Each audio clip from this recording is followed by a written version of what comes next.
This really shitty thing happened last year. I was 4 months into my YouTube journey when I made this video with this really compelling title: How My Leica Caused Mental Health Issues for Me. So I knew that title would get a lot of clicks, a lot of plays, a lot of people interested in what I was talking about. Because on social media back then, people were dumping on Leica left and right. I mean, people still do dump on Leica quite a bit on Threads, but I feel like I was seeing it everywhere, and I knew the Leica haters especially would show up if I said there was a connection between shooting Leica and my own mental well-being. So I knew that title was going to get some traffic. At the time of that video, I was around 2,000 subs, so a small channel. I mean, I'm still a relatively small channel, but we're talking about the startup phase. And before I get too far into this video, if this is your first time here, my name's Dave. I'm a photographer and videographer from the Bay Area of California. Be sure to subscribe to this channel. I post 2 videos a week unless something goes horribly wrong. This video was about imposter syndrome. Specifically, it was about overcoming imposter syndrome.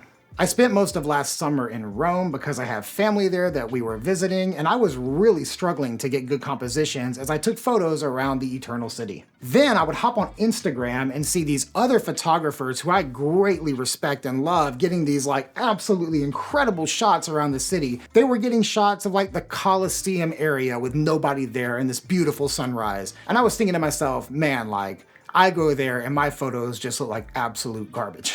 So when I made this video, I talked about the feelings that I was having comparing myself to others, but ultimately the video was about overcoming those feelings. The way to overcome imposter syndrome and just feeling bad about yourself is to celebrate and champion somebody else. This is literally something that I practice. When I see something that makes me feel like I don't belong or that I'm not good enough, I make it a point to celebrate the thing that I saw. I can do that sometimes through just a comment, but a lot of times I'll even reach out and just say, wow, this is like incredible. You should be super proud of yourself. I'm proud of you. Great job. And I truly mean it. Like, I don't just say it, I actually mean it because it's a heart position that I choose to take when I'm feeling bad about myself or comparing myself to others. Something happens when we celebrate other people. And you may not know this about me, but I originally went to school to be a counselor. I got trained in a lot of the ways to do counseling. I graduated, never put that into any practice in like a professional sense, but I've used those skills basically since I acquired them in college 20-something years ago. One of the greatest skills I learned was the power of words and the things that we even say, which is why there's a type of therapy called self-talk therapy. And while it might sound a little corny to say nice things to yourself, it is super effective. And sometimes when you are just saying nice things about others, you tend to feel the things that you say. It's no different than if you've ever told a lie so many times you actually start believing it. And of course, George Costanza says that it's not really even a lie if you believe it.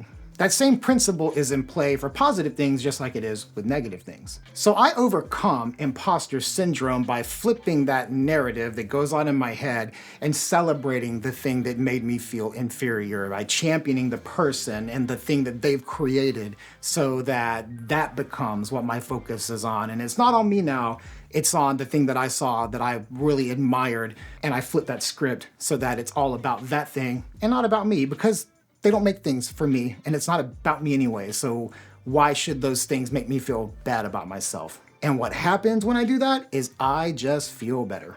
But I kicked this video off telling you something really shitty happened.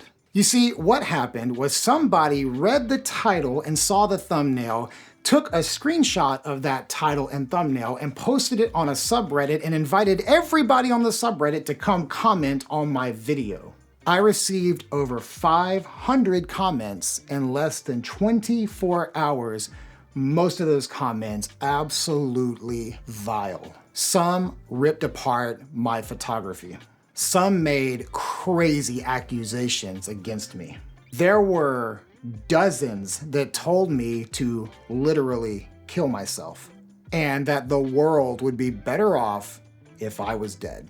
There were also dozens of comments on the subreddit that this was posted on, and one particular comment really struck my curiosity because this guy said, I'm gonna read it to you, I know this guy. He's part of the in crowd of Leica photographers in San Francisco, and then he went on to rip me apart. First off, I don't live in the city. Though I live in the Bay, I don't live in San Francisco. Second, I personally know like 4 photographers in the city. None of us are in the in crowd because as far as I know, there is no in crowd in San Francisco because we're all grown-ups and don't form weird high school cliques as photographers. But that's just us. I mean, that's what we do here in the Bay. And third, the guy has no clue who I am. He does not personally know me, but he is so desperate to be accepted by the people he's interacting with and their negativity that he's willing to lie to gain their acceptance. And that's honestly pretty sad. So the day that all of this happened, I spent the entire day deleting comments and blocking people from my channel. It was absolutely exhausting. I would delete one and then block them from my channel. And by the time I had done that, 1 or 2 more had popped up. And it was like this for an entire day. I remember sitting in a chair in the office, just nonstop, delete, block, here's 3 more, delete, block, 3 more, delete, block. And it just wore me out. I started to really ask myself, is this worth it? Are days like this worth it? I mean, I was like 4 months in and I was like, are days like this normal? But really, like, is a day like this worth it? Are reading these comments and how it is affecting me, is it worth it? Is the $40 that I made in ad revenue that day, which was a blockbuster day for me because many of these people had to watch the ad before they could get on the video to leave a comment, blockbuster day, but is the $40 that I made that day worth it? But I pushed through it. And 3 days later, I released my next video. And 5 days after that, I released another video. And it's been over a year since that happened, and I haven't stopped yet. And that's because this and this, all these prints around me, everything that I'm surrounding myself with about photography is worth it. The friends that I've made along the way are worth it. The opportunities that I have been given, they're worth it. The people that have trusted me, the people that have walked with me, all of that is worth it. I tell you this to encourage you to stick it out. Because the reality is you're going to hit a wall at some point. Maybe it'll be burnout, maybe it'll be criticism, maybe it'll be a community of people from some subreddit that shows up on your feed and decides to trash everything that you've ever done. Push through it. Your story is yours and yours alone to tell. And if anyone has a negative comment for you along the way, every social media app that you could possibly use, there is a glorious block button reserved right for them. I still deal with comments every single day. People like Ms. Hope you heal. People like Mo. Hope you heal. People like Meth. Hope you heal. I hope you all heal.